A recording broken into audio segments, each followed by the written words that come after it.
పంటల పేర్లు చెప్పిర్రు మీరు. వడ్లకి ఇస్తామంటిరి, జొన్నలకి ఇస్తామంటిరి, మొక్కజొన్నకి ఇస్తామంటిరి, చెరుకుకి ఇస్తామంటిరి, పసుపుకి ఇస్తామంటిరి, శనగకి ఇస్తామంటిరి, వేరుశనగకి ఇస్తామంటిరి. తీరా లెక్క తీస్తే ఇయ్యాల వడ్లకు కూడా మొత్తం ఇయ్యము, మేము ఒక్క సన్నాలకే ఇస్తామని చెప్తున్నారు. మరి వాళ్ళు ఒక్క సన్నాలు వేసుకునే బతకమంటారా తెలంగాణ రైతులందరినీ? మరి తెలంగాణ రైతులందరూ కూడా ఒక్క సన్నాలే వేస్తే మరి అవి కొని మీరు ఏం చేస్తారో చెప్పాలి. మీ దగ్గర మరి ఆ సన్న వడ్లన్నింటినీ కూడా కొనేటువంటి మెకానిజం ఉన్నదా? తెలంగాణ రాష్ట్రంలో ఉన్నటువంటి సివిల్ సప్లైస్ డిపార్ట్మెంట్ అంత ఎఫిషియెంట్గా పనిచేస్తున్నదా?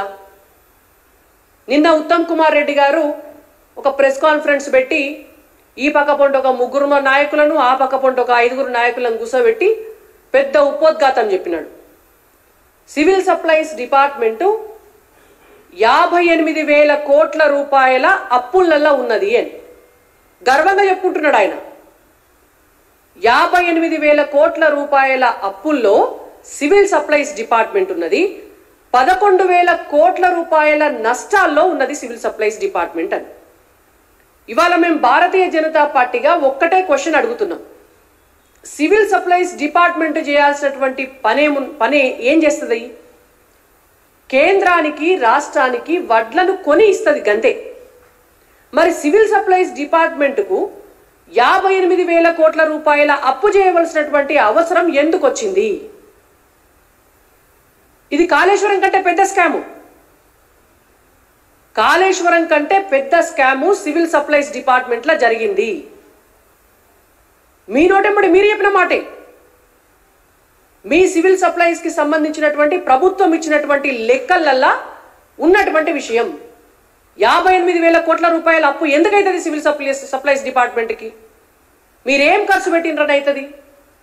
మీరేమన్నా గోడౌన్లు కట్టిర్రా? లేకపోతే మీరేమన్నా పెద్ద పెద్ద నిర్మాణాలు చేసిర్రా? లేకపోతే మీరేమన్నా మార్కెట్ యార్డ్లు కట్టినరా? లేకపోతే ఇంటింటికి రైతుకు ఒక గోడౌన్ కట్టి పెట్టినరా? ఒక్కో రైతుకు ఒక్కో గోడౌన్ కడితే కూడా 58,000 కోట్ల రూపాయలు కావు తెలంగాణ రాష్ట్రంలో. మరి మీరు ఎందుకు అప్పు చేసిండ్రు? గత 10 సంవత్సరాల కాలంలో 58,000 కోట్ల రూపాయల అప్పు సివిల్ సప్లైస్ డిపార్ట్మెంట్కి అయింది అంటే కాళేశ్వరం కంటే పెద్ద స్కామ్ జరిగినట్టే లెక్క. మరి ఈ స్కామ్ను బయట పెట్టేటందుకు తెలంగాణ రాష్ట్ర ప్రభుత్వం ఎందుకు చర్యలు తీసుకుంటలేదు? ఉత్తమ్ కుమార్ రెడ్డి గారు ఎందుకు కేసీఆర్ గారిని రక్షిస్తున్నారు? ఇవాళ భారతీయ జనతా పార్టీగా మేము అడుగుతున్నాం. 58,000 కోట్ల రూపాయల అప్పుకు ప్రభుత్వం ఇచ్చినటువంటి లెక్కల ప్రకారం 290 కోట్ల రూపాయల వడ్డీ కడుతున్నారు నెలకి. ఈ పైసలు ఎవలై? ఇవేమన్నా రేవంత్ రెడ్డి అత్తగారింటికి వచ్చి తెస్తున్న పైసలా? ఉత్తమ్ కుమార్ రెడ్డి గారికి వాళ్ళ అమ్మగారు వాళ్ళ నాయన ఇచ్చినటువంటి పైసలా? తెలంగాణ రాష్ట్ర ప్రజల పైసలు. ఎవల కోసం మీరు అప్పు చేసిండ్రు? ఎవల కోసం మీరు వడ్డీలు కడుతున్నారు? ఎవల కోసం సివిల్ సప్లైస్ ని 11,000 కోట్ల నష్టాలలో ఉంచిండ్రు? దీని వెనుకాల ఉన్నటువంటి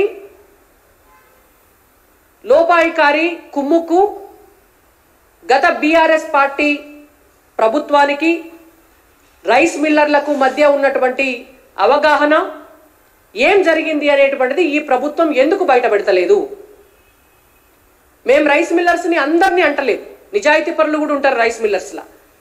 కానీ ఇవాళ ఇన్ని వేల కోట్ల రూపాయల అప్పు ఉన్నది అంటే దాని వెనకాల రైస్ మిల్లర్లకు, బీఆర్ఎస్ పార్టీ ప్రభుత్వంలో ఉన్నటువంటి ఆనాటి పెద్దలకు, కాంగ్రెస్ పార్టీ ప్రభుత్వంలో ఉన్నటువంటి ఈనాటి పెద్దలకు మధ్య ఏ లాలూచిబడి ఇవాళ తెలంగాణను మీరు ఇన్ని నష్టాల లోపలికి తీసుకుపోతున్నారు అని మేము అడుగుతున్నాం. ఎందుకు దీనిపైన ఎంక్వైరీ వేయకూడదు అని మేము అడుగుతున్నాం. నిన్నగాక మొన్న ఒక రైస్ మిల్లర్స్ అసోసియేషన్ నాయకుడిని అరెస్టు చేసి అర్ధరాత్రి తీసుకుపోయి మెజిస్ట్రేట్ ముంగట ప్రవేశపెట్టిండ్రు. మరి మీరు అర్ధరాత్రి అరెస్టు చేసినటువంటి, మెజిస్ట్రేట్ ముందు ప్రవేశపెట్టినటువంటి ఆ రైస్ మిల్లర్ ఓనర్ ఎవరైతే ఉన్నాడో ఆయన ద్వారా రాబట్టినటువంటి అంశాలేంటియో ప్రజల ముందు పబ్లిక్ డొమైన్లో పెట్టాలి. ఈ మొత్తం స్కామ్ వ్యవహారంలో ఎవరెవరు ఉన్నారో, ప్రభుత్వ ఎంక్వైరీలో ఏం తేలిందో, మీరు అతన్ని ఎందుకు అరెస్ట్ చేసిండ్రో, తీగలాగితే డొంక గదిలినట్టు మొత్తం వ్యవహారాలన్నీ కూడా పబ్లిక్ డొమైన్లో పెట్టాలి. ఎందుకంటే ఇది తెలంగాణ రాష్ట్రంలో ఉన్నటువంటి రైతులందరికీ సంబంధించినటువంటి అంశం. ఇది తెలంగాణ సంపదకు సంబంధించినటువంటి అంశం.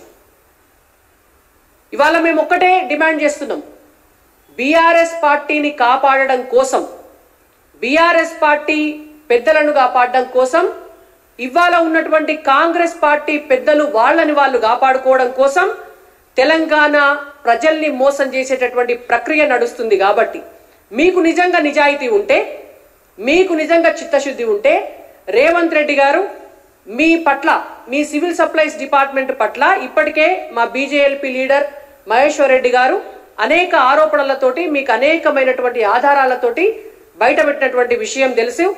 దానికి కొనసాగింపుగా ఇవాళ ఈ సివిల్ సప్లైస్ కి సంబంధించినటువంటి 58,000 కోట్ల రూపాయల అప్పు, 11,000 కోట్ల రూపాయల నష్టం పైన సిట్టింగ్ జడ్జి తోటి విచారణ చేయించాలి అని చెప్పి భారతీయ జనతా పార్టీగా మేము డిమాండ్ చేస్తున్నాం.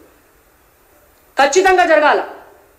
జ్యుడిషియరీ ఎంక్వైరీ చేసి ఈ మొత్తం వ్యవహారంలో ఎవరున్నారో వాళ్ళను బయటికి గుంజుకురావాలని చెప్పి ఇవాళ బీజేపీగా మేము డిమాండ్ చేస్తున్నాం.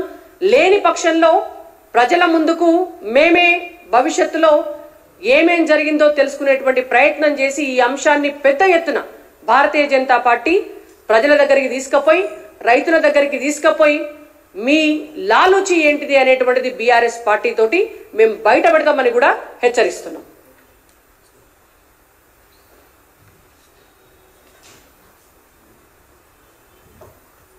ధన్యవాదాలు.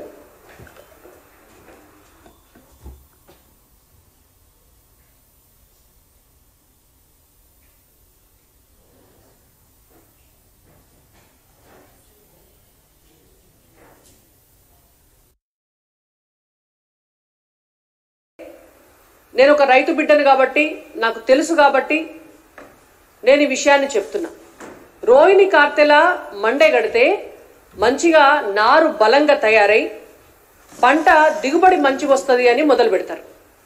మరి అటువంటి పంటకు ఇవాళ సాయం కింద, రైతుకు భరోసా కింద పుస్తెలతాళ్ళు తీసుకుపోయి బ్యాంకులలో పెట్టి పైసలు తెచ్చుకొని, నాట్లేసుకొని, కలుపులకు పెట్టుకొని, ఎరువుల కోసం ఏమంటారు ఆ పైసలు వాడుకొని ఎరువులు కొనుక్కుందానికి, కూలోళ్ళ కోసము, వీటన్నిటికీ కూడా రైతులు ఇబ్బంది పడద్దు అని చెప్పి మేము రైతు భరోసా ఇస్తున్నాము, ఎకరానికి 15,000 రూపాయలు ఇస్తున్నామని చెప్పినటువంటి